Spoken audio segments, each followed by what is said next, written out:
Decreto-Lei nº 5.452, de 1º de maio de 1943 Consolidação das Leis do Trabalho. Seção 14 da Prevenção da Fadiga Art. 198, é de 60 kg, 60 kg, o peso máximo que um empregado pode remover individualmente, ressalvadas as disposições especiais relativas ao trabalho do menor e da mulher. Parágrafo único. Não está compreendida na proibição deste artigo a remoção de material feita por impulsão ou tração de vagonetes sobre trilhos, carros de mão ou quaisquer outros aparelhos mecânicos, podendo o Ministério do Trabalho, em tais casos, fixar limites diversos, que evitem sejam exigidos do empregado serviços superiores às suas forças. Art. 199. Será obrigatória a colocação de assentos que assegurem postura correta ao trabalhador, capazes de evitar posições incômodas ou forçadas, sempre que a execução da tarefa exija que trabalhe sentado. Parágrafo único. Quando o trabalho deva ser executado de pé, os empregados terão à sua disposição assentos para serem utilizados nas pausas que o serviço permitir.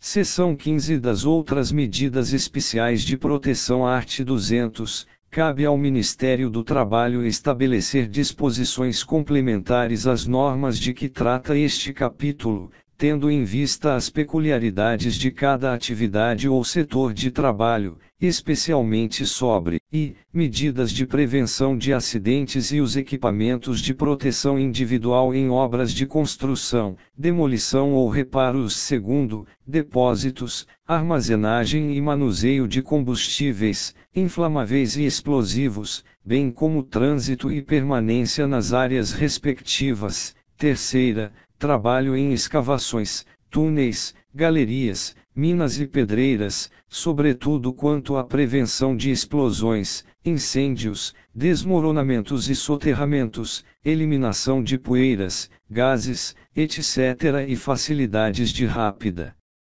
saída dos empregados. Quarta, proteção contra incêndio em geral e as medidas preventivas adequadas, com exigências ao especial revestimento de portas e paredes, construção de paredes contra fogo, diques e outros anteparos, assim como garantia geral de fácil circulação, corredores de acesso e saídas amplas e protegidas, com suficiente sinalização.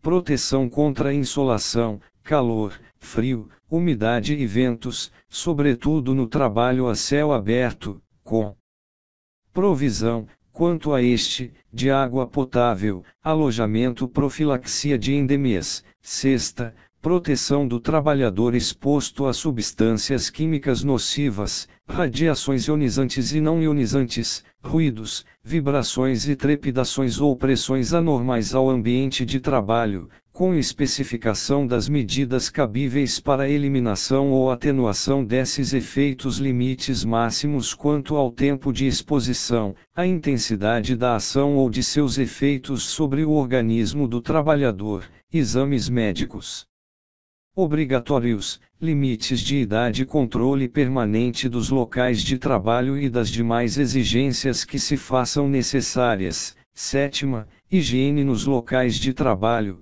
com discriminação das exigências, instalações sanitárias, com separação de sexos, chuveiros, lavatórios, vestiários e armários individuais, refeitórios ou condições de conforto por ocasião das refeições, fornecimento de água potável, condições de limpeza dos locais de trabalho e modo de sua execução, tratamento de resíduos industriais. Oitava, emprego das cores nos locais de trabalho, inclusive nas sinalizações de perigo. Parágrafo único. Tratando-se de radiações ionizantes e explosivos, as normas a que se referem este artigo serão expedidas de acordo com as resoluções a respeito adotadas pelo órgão técnico.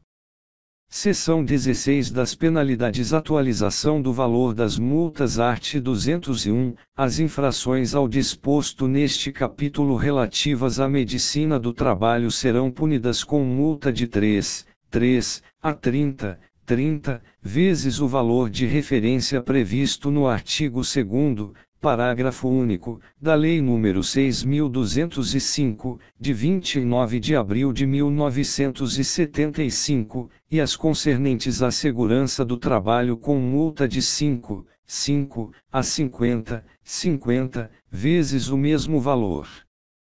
Parágrafo único. Em caso de reincidência, embaraço ou resistência à fiscalização, emprego de artifício ou simulação com o objetivo de fraudar a lei, a multa será aplicada em seu valor máximo. Título 2A do dano extrapatrimonial, art. 223-A. Aplicam-se à reparação de danos de natureza extrapatrimonial decorrentes da relação de trabalho apenas os dispositivos deste título. Art. 223-B. Causa dano de natureza extrapatrimonial a ação ou omissão que ofenda a esfera moral ou existencial da pessoa física ou jurídica, as quais são as titulares exclusivas do direito à reparação. Art. 223-C. A honra, a imagem, a intimidade, a liberdade de ação, a autoestima, a sexualidade, a saúde, o lazer e a integridade física são os bens juridicamente tutelados inerentes à pessoa física. Art. 223-D. A imagem, a marca, o nome, o segredo empresarial e o sigilo da correspondência são bens juridicamente tutelados inerentes à pessoa jurídica. Art. 223-C. São responsáveis pelo dano extrapatrimonial todos os que tenham colaborado para a ofensa ao bem jurídico tutelado, na proporção da ação ou da omissão. Art. 223-F. A reparação por danos extrapatrimoniais pode ser pedida cumulativamente com a indenização por danos materiais decorrentes do mesmo ato lesivo. Primeiro, se houver cumulação de pedidos, o juízo, ao proferir a decisão, discriminará os valores das indenizações a título de danos patrimoniais e das reparações por danos de natureza extrapatrimonial.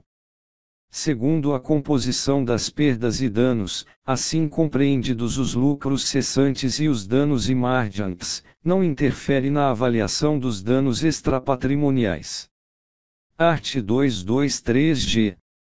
Ao apreciar o pedido, o juízo considerará, a natureza do bem jurídico tutelado, segunda, a intensidade do sofrimento ou da humilhação, terceira, a possibilidade de superação física ou psicológica, quarta, os reflexos pessoais e sociais da ação ou da omissão, a extensão e a duração dos efeitos da ofensa, sexta, as condições em que ocorreu a ofensa ou o prejuízo moral, sétima, o grau de dolo ou culpa, oitava, a ocorrência de retratação espontânea, nona, o esforço efetivo para minimizar a ofensa, o perdão, tácito ou expresso, 11, a situação social e econômica das partes envolvidas, 12, o grau de publicidade da ofensa.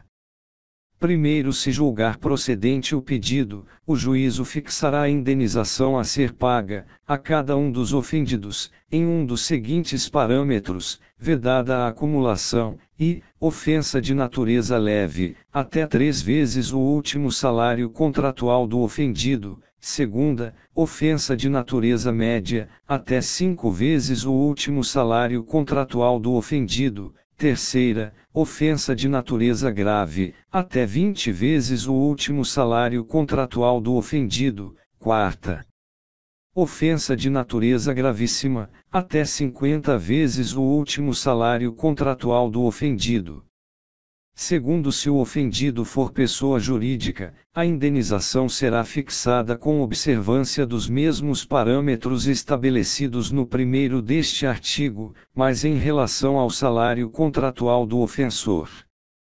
Terceiro, na reincidência entre partes idênticas, o juízo poderá elevar ao dobro o valor da indenização.